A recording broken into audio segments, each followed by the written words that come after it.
थी। तो आज है 29 मई 2026। तो आज की साकार मुरली है।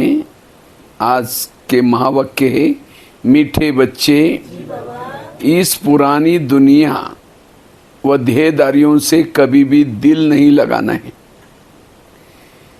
मीठे बच्चे इस पुरानी दुनिया व देहदारी से कभी दिल नहीं लगाना। दिल लगाई तो नसीब फूट जाएगा। दिल लगाई तो नसीब फूट जाएगा। आज के मुरली से प्रश्न है, बाप ने बच्चों को इस नाटक का कौन सा गुह्य राज सुनाया है?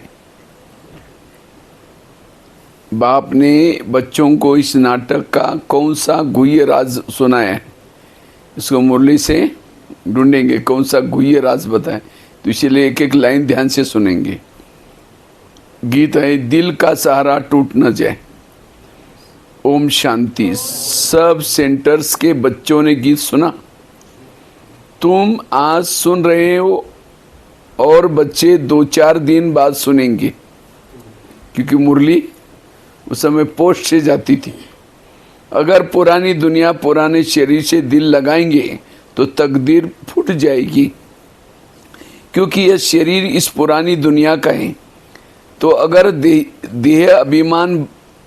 देह अभिमानी बनेंगे तो इतनी तकदीर जो बन रही है वो टूट जाएगी।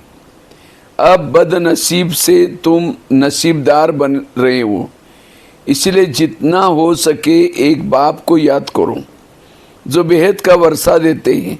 बाप को और वर्षे को याद करो।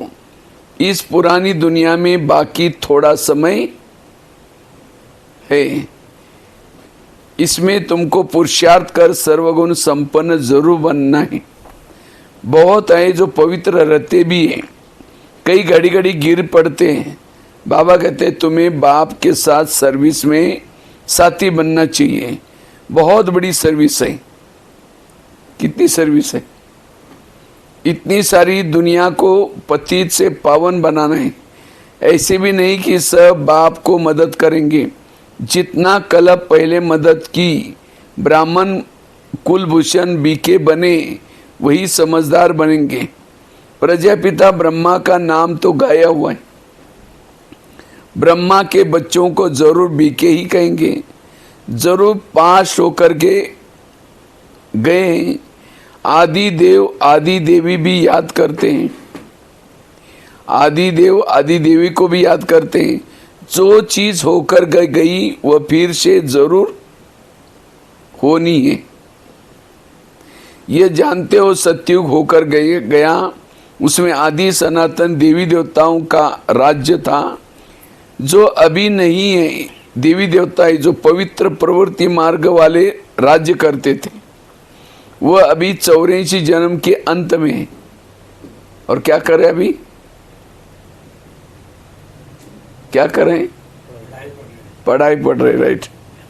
अभी न पवित्र है और न वह राजाई है, पतित बन पड़े हैं। फिर बाप आए हैं पावन बनाने। कहते हैं पतितों से बुद्धि योग नहीं लगाऊं। एक बाप को याद करो। तुम जानते हो हम बाप की राय पर चल बाप से वर्षा ले रहे हैं। कैसे वर्षा पाना है वह भी युक्ति बताते हैं। मनुष्य जो अनेक प्रकार की युक्तियां रचते हैं, कोई साइंस घमंडी है, कोई डॉक्टर घमंडी है। लिखते हैं मनुष्य की हार्ट खराब हो जाती है तो दूसरी प्लास्टिक की हार्ट बना करके डाल सकते हैं। नेचुरल निकाल आर्टिफिशियल को चलाते हैं। ये भी कितना हुनर है। बाबा कहता है ये डॉक्टरी, ये जो भी, ये भी कितना हुनर है।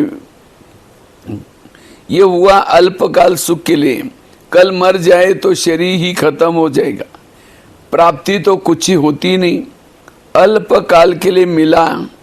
साइंस द्वारा बहुत कुछ कमाल कर दिखाते हैं। आजकल तो क्या क्या बनाया ये आए ने, तो वह भी अल्पकाल के लिए। ये तो बात ही बिल्कुल न्यारी है। पावन आत्मा 84 जन्म लेते लेते अब पतित बन गई है, उस पतित आत्मा को फिर से पावन बनना है। सो सिवाय बाप के और कोई कर, पतित पावन एक बाबा के सिवाय कोई नहीं कर सकते। एक का ही गायन है, सर्व का पतित पावन, सर्व का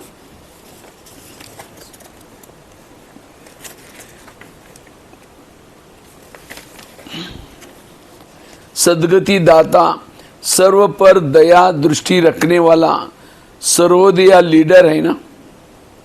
कौन सर्वोदया लीडर? कौन? सी बाबा। मनुष्य अपने को सर्वोदया लीडर कहलाते हैं। अब सर्व माना उसमें सभी आ जाते हैं। सर्व पर दया करने वाला तो एक ही बाप गाया जाता है, जिसको रहम दिल ब्लिसफुल कहते हैं। बाकी मनुष्य सर्व पर क्या दया कर सकेंगे? अपने पर ही नहीं कर सकते तो और पर क्या करेंगे? वह दया करते हैं अल्पकाल की, नाम कितने बड़े बड़े रख देते हैं। अपने को क्या समझते हैं? सर्वोदया लीडर। अब आप कहते हैं तुमको कितनी सहज युक्ति बताता हूं, एवर हेल्दी एवर वेल्दी बनने की युक्ति बिल्कुल सिंपल है। क्या युक्ति है? हेल्दी वेल्दी बनने की युक्ति क्या है? मुझ बाप को याद करो, क्योंकि तुम मुझे ही भूल गए हो।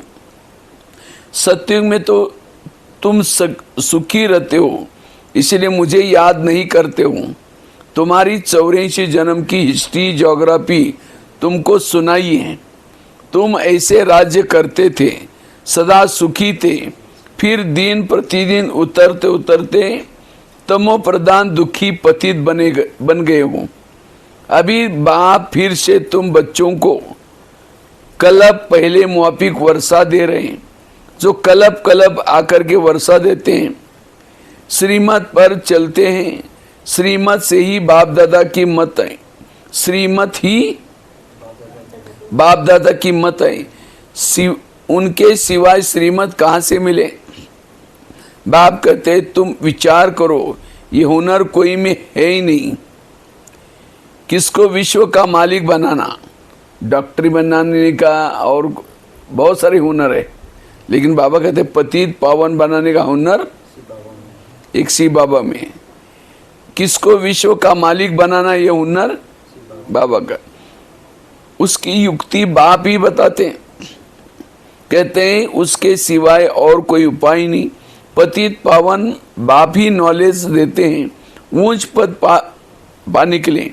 ऐसे नहीं कि सिर्फ सृष्टि चक्र जानने से तुम पवित्र बन जाएंगे।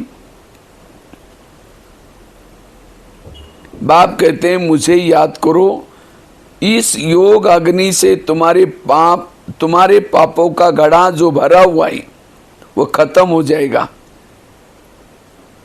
याद से क्या होगा?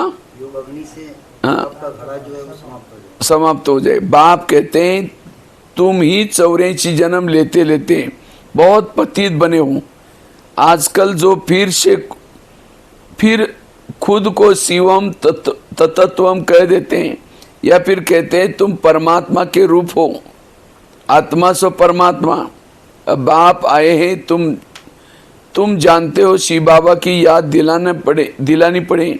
सर्व का सदगति दाता एक परमपिता परमात्मा ही है। पहले जगह जगह पर एक स्लोगन लिखा रहता था, शिव बाबा याद है। आजकल तो शायद नहीं दिखता कहीं, हर जगह पर लिखा रहता था ताकि वो देख करके बाबा की याद है। शिव के मंदिर अलग बनते हैं, शंकर का रूप ही अलग है। प्रदर्शनी में भी दिखाना होता है, शिव निराकार, शंकर साकारी। श्री कृष्ण फिर साकार में है, साथ में राधे दिखाना ठीक है तो सिद्ध हो कि यही फिर लक्ष्मी नारायण बनते हैं। श्री कृष्ण तो द्वापर में गीता सुनाने आते ही नहीं, कहाँ दिखाया? इसीलिए द्वापर युग बढ़ा और उसके बाद दोपहर के बाद क्या दिखाते हैं?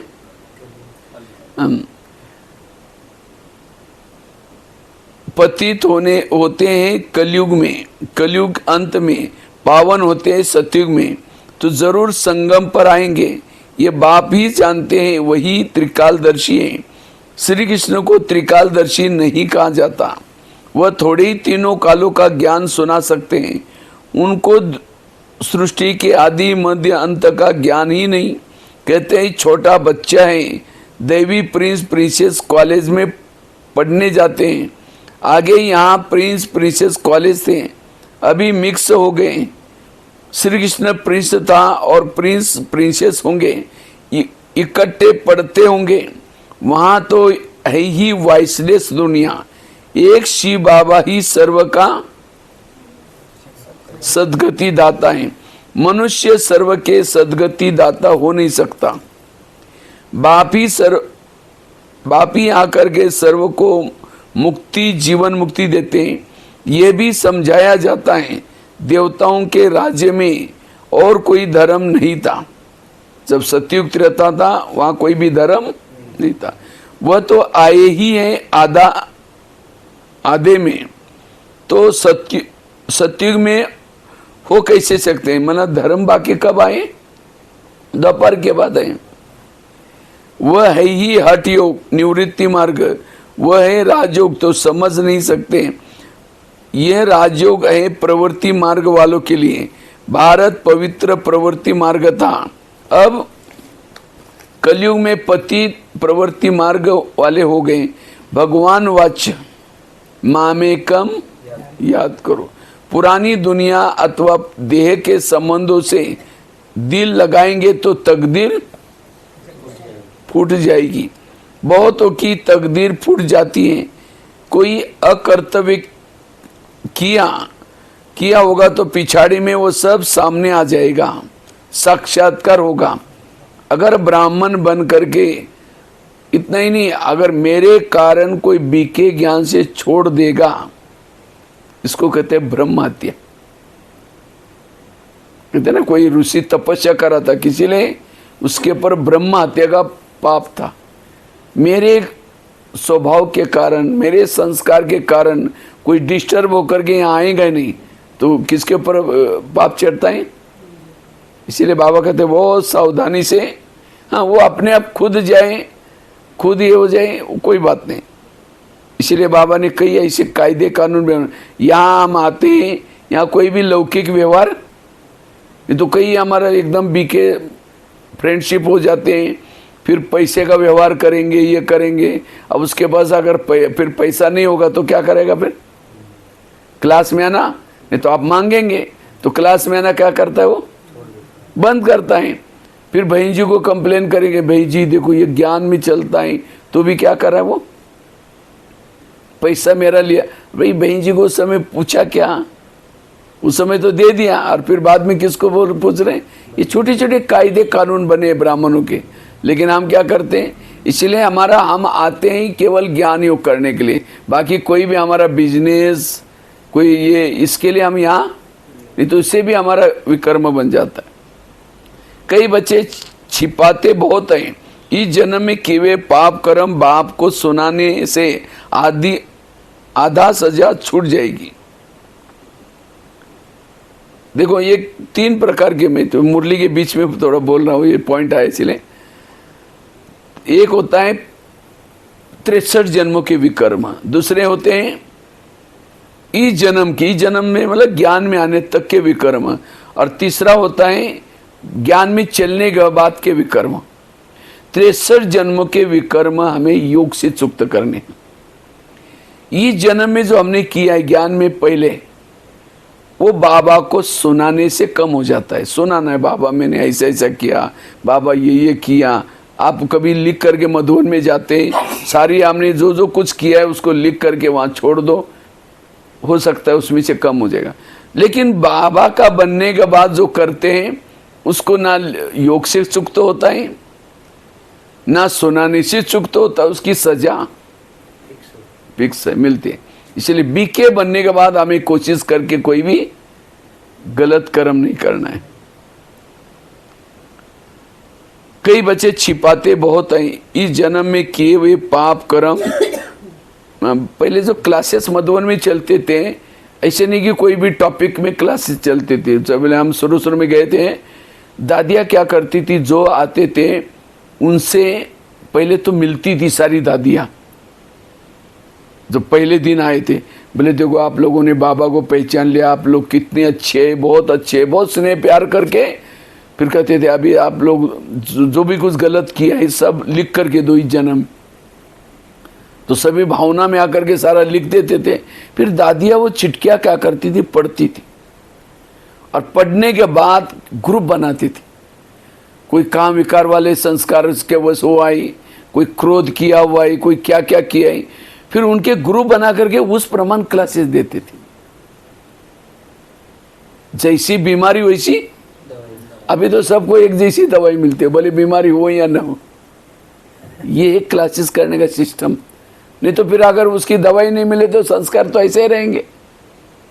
लेकिन अभी ऐसे नहीं करते। पहले ऐसे हम लोग जो शुरू में जाते थे उस प्रकार की क्लासेस चलते थे।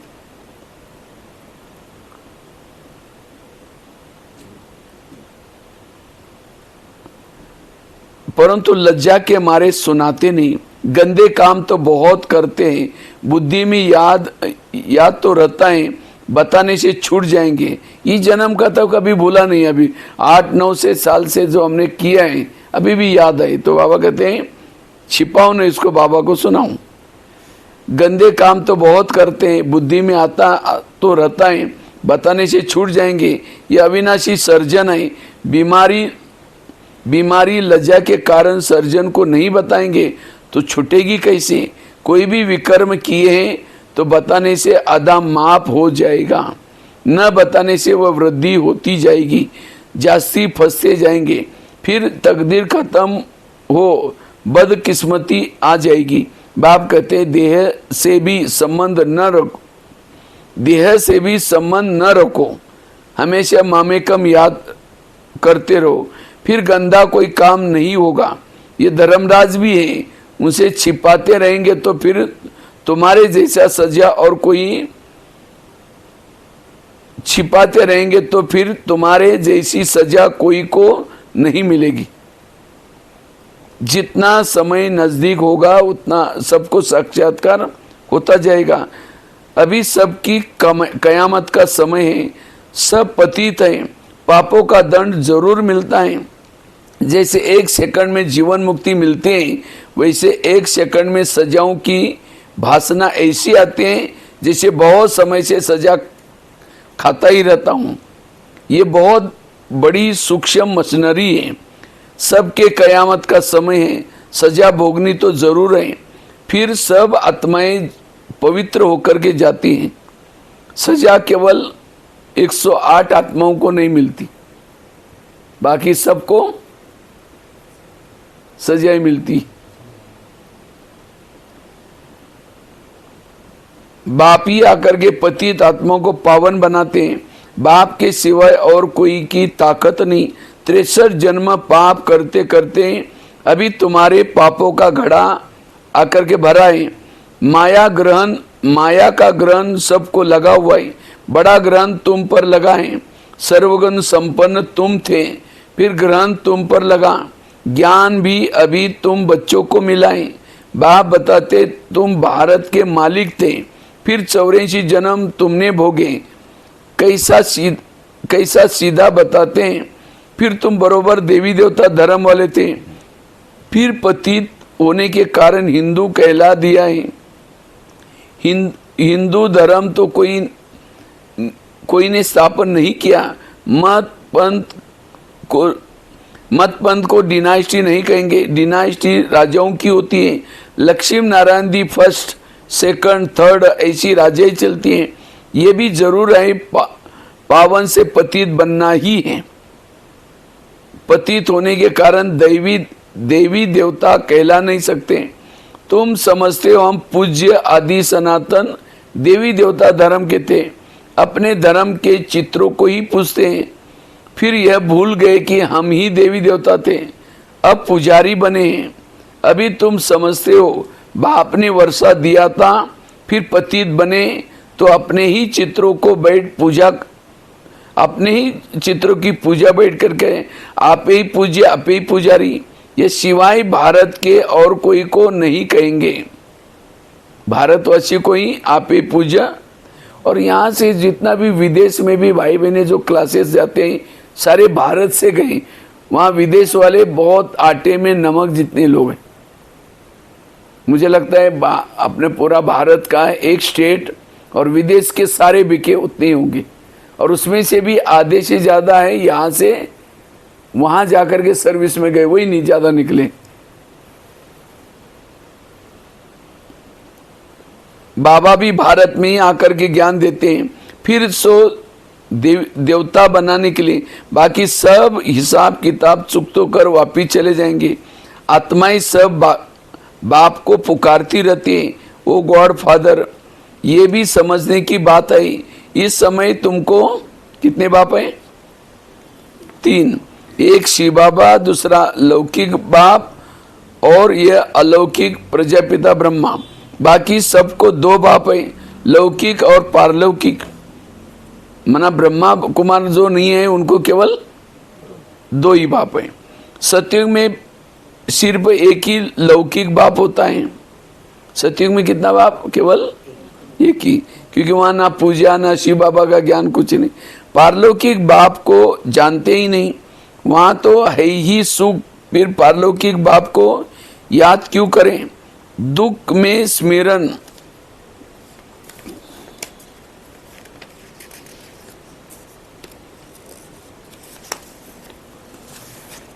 बीच में छुटा हुआ सब करते हैं यहाँ, फिर तुमको 3 बाप हो जाते हैं। ये भी समझने की बातें।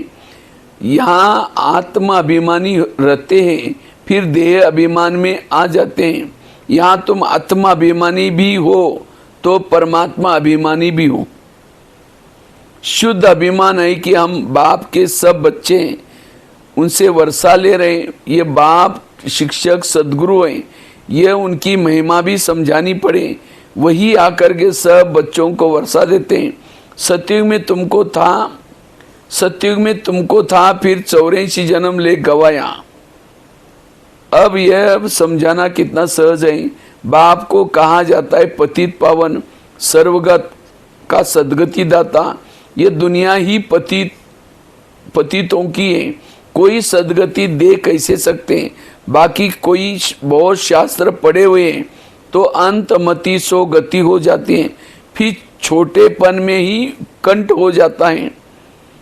तो बाप तुम बच्चों को कितनी अच्छी मीठी मीठी बातें सुनाते हैं। बच्चे तुम तमो प्रधान बन गए हो, अब फिर बाप को याद करो तो खाद निकल जाएगी। अभी नाटक पूरा होता है, सबको हाजिर होना ही है। क्राइस्ट आदि सबकी आत्मा हाजिर है। वो भी कहाँ है? अभी इसी सृष्टि पर है। देवी देवता भी की भी सारी आत्मा यही है। वह भी बाप के पास सलामी भरने आएगी। लास्ट में सब आएगी। चक्रवर्ती राजा तो बनना नहीं है। फिर बाप को याद करेंगे, मन मना भाव का मंत्र लेके जाएंगे। तुम्हारा है ही मन मना भाव और मध्याजी भाव का डबल मंत्र। मध्याजी भाव मतलब बाबा को भी याद करना और साथ में मध्याजी भाव मतलब वर्षे को भी याद करना। बाप कितनी अच्छी युक्ति बताते हैं। अच्छा, मीठे मीठे सिकिल दे बच्चों प्रति माता पिता बाप दादा का याद प्यार और गुड मॉर्निंग। रूहानी बाप की रूहानी बच्चों को नमस्ते। हम रूहानी बच्चों की रूहानी बाप दादा को याद प्यार, गुड मॉर्निंग और नमस्ते नमस्ते नमस्ते। तो आज की मुरली से प्रश्न था, बाप ने बच्चों को इस नाटक का कौन सा गुह्य राज सुनाए? क्या मुरली के आधार से क्या गुह्य राज के भी सभी का जो है कयामत का समय है। और क्या क्या किया?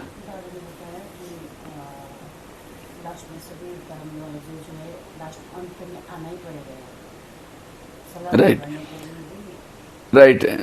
उत्तर है बच्चे, अभी ये नाटक खत्म होने वाला है, इसलिए सभी आत्माओं को यहाँ हाजिर होना ही है। जैसे स्थूल नाटक सब पूरा होता है तो सब क्या होते हैं लास्ट में, डायरेक्टर वगैरह सब एक्टर क्या होते हैं लास्ट में स्टेज पर आते हैं। सबको बाप के आगे सलामी भरने आना ही है। सब धर्म की आत्माएं मनमना भव का मंत्र लेकर जाएगी। वह कोई मध्याजी भव के मंत्र को धारण कर चक्रवर्ती नहीं बनेगी। ये इस नाटक का गुह्य राज।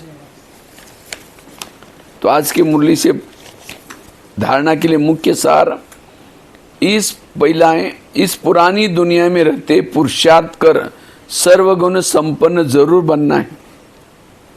इस पुरानी दुनिया में रहते पुरुषार्थ कर सर्वगुण संपन्न जरूर बनना है।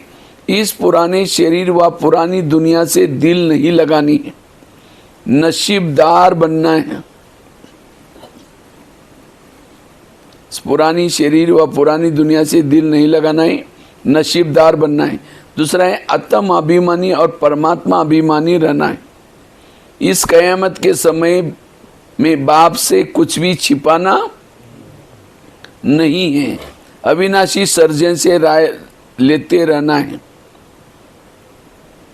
इस कयामत के समय बाप से कुछ भी छिपाना नहीं, अविनाशी सर्जन से राय लेते रहना है। वरदान है संग दोष से दूर रह, सदा बाप की समीपता का भाग्य प्राप्त करने वाले 5 विथ ऑनर भव। संग दोष से दूर रह, सदा बाप की समीपता का भाग्य प्राप्त करने वाले 5 विथ ऑनर भव। यदि बाप के समीप रहना पसंद है तो कभी कोई भी संगदोष से दूर रहना है, क्योंकि जो संगदोष में आता है वो बाबा के संग में फिर नहीं रहे। कई प्रकार के आकर्षण के पेपर रूप में आएंगे, लेकिन आकर्षित नहीं होना। संगदोष कई प्रकार का होता है। व्यर्थ संकल्पों का, माया के आकर्षण के संकल्पों का, संबंधियों के संग, वाणी का संग, अन्न दोष का संग, कर्म का संग, इन सब संग दोष से अपने को बचाने वाले ही 5 विथ ऑनर।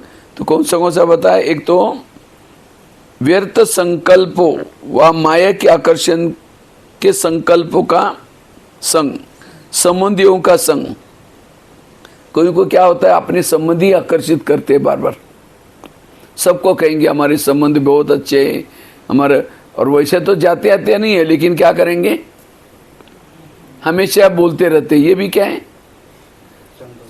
संग दोष है। वाणी का संग, किसी की वाणी अच्छी लगी, कई क्या करते हैं, मुरली में क्लास में आने के बजाय क्या करेंगे, किसी की वाणी सुनेंगे, कहते वो बहुत अच्छे सुनाते। ये भी क्या हो गया? अरे भाई, जैसे कोई पति का पत्र आता है तो पढ़ने वाला कोई भी होता है, लेकिन पत्र पढ़ते हुए याद कहाँ किसको जाना चाहिए? पति की तरफ बुद्धि जानी है। वो पत्र कोई पढ़ता उसके साथ थोड़ी ये कर लगाना है, पढ़ने वाले की तरफ चला जाता। हाँ, पढ़ने वाले की तरफ थोड़ी जाना है। वो कितना सुंदर सुनाता है, कितना। पत्र पति का है तो पढ़ाने वाला कोई भी हो। तो इसलिए ये भी वाणी का संग। अन्न दोष का संग, बहुत अच्छा अच्छा खाना पीना खाएंगे, बहुत अच्छा, उसमें ये बनाओ ये बनाओ ये बनाओ। हाँ, अब ये गाड़ी कभी नहीं बोलती कि वाह उस पेट्रोल पंप का पेट्रोल ना बड़ा टेस्टी था, मजा आ गया, मुझे उधर लेके जाओ। गाड़ी थोड़ी बोली, लेकिन हमारी गाड़ी बोलते ये बनाओ आज। हाँ, गाड़ी ड्राइवर नहीं बोलता, हमारी गाड़ी जीप की टेस्ट बोलती। ये बड़ा मजा है, आज पेट भर गया, मजा आ गई। ये भी क्या है? संग दोष, अन्न दोष, कर्म का संग।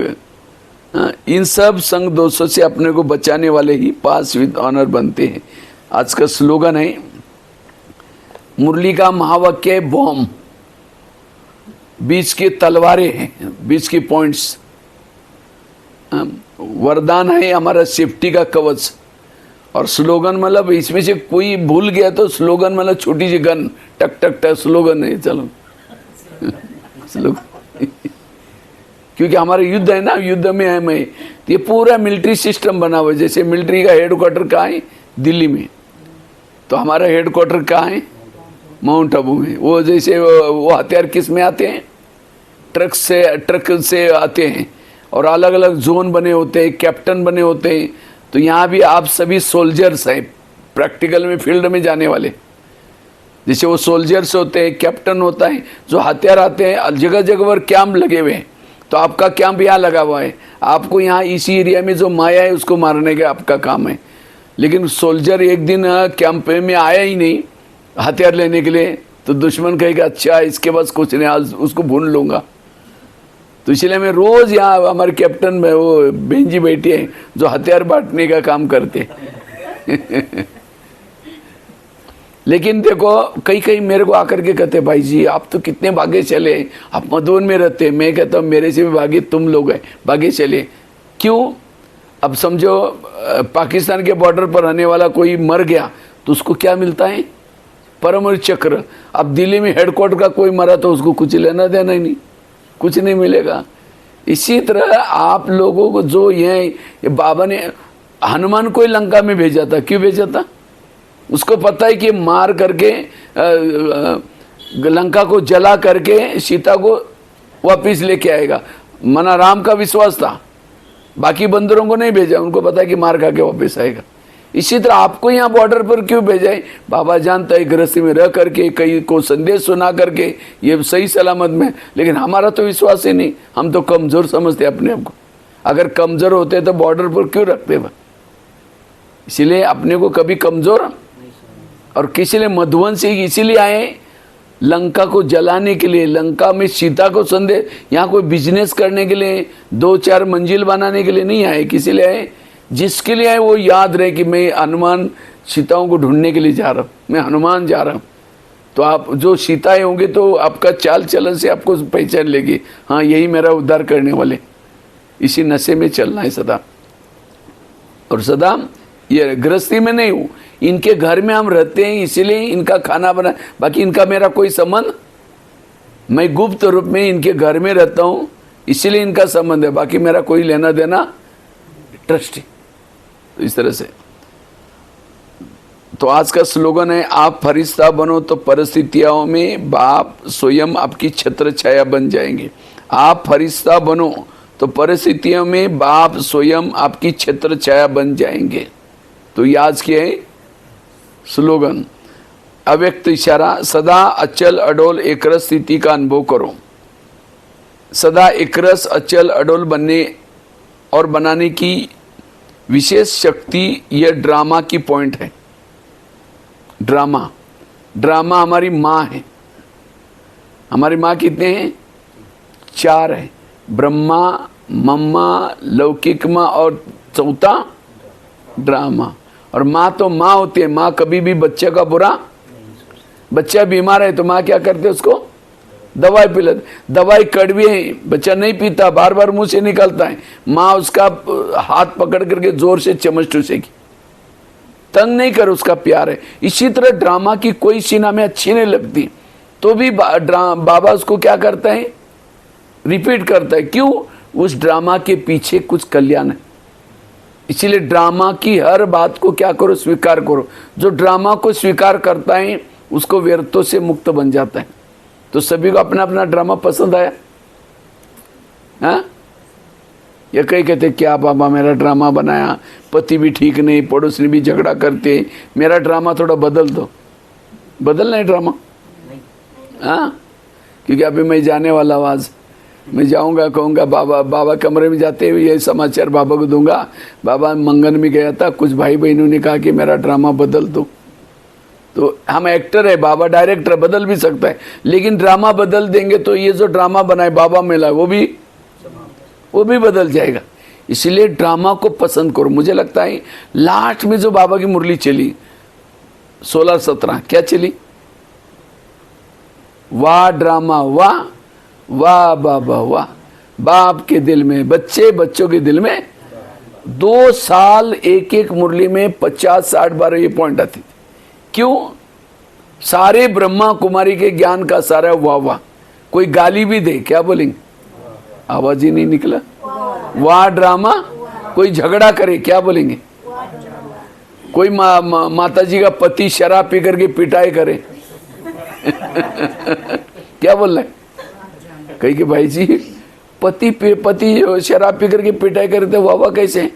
अब उसके लिए तो पति तो बहुत मिले ना। सतयुग में मिला था, त्रेता में मिला था, द्वापर में मिला था, अभी भी मिला है। सतयुग का पति तो बड़ा अच्छा था, ना शराब पीता था, ना मारता था, ना पीटता था, सोने के महलों में रहता था। लेकिन क्या उस पति के कारण बाबा मिला? और अभी के पति के कारण कौन मिला है? तो उस माता के लिए वो सतयुग वाला पति है अच्छा है या अभी का पति अच्छा? तो इसीलिए हमें घर वालों को नहीं छोड़ना, पड़ोसने वालों को नहीं छोड़ना, वही रहो, लेकिन अपनी नजर बदलो तो नजारे इस संगम युग का मेरा पति भी अच्छा, संगम युग की मेरी सास भी अच्छी, संगम युग की पड़ोसनी भी अच्छी, संगम युग का शरीर भी अच्छा, सब कुछ। ये है ड्रामा को, ये है drama. No question, no correction, no quotation, no opposition, मन चुप। और तब जाकर के आत्मिक स्थिति रहती है, तब जाकर के संकल्प से व्यर्थों से बच सकते हैं, मन चुप रह सकता है, वो शांति सुख सब अनुभव।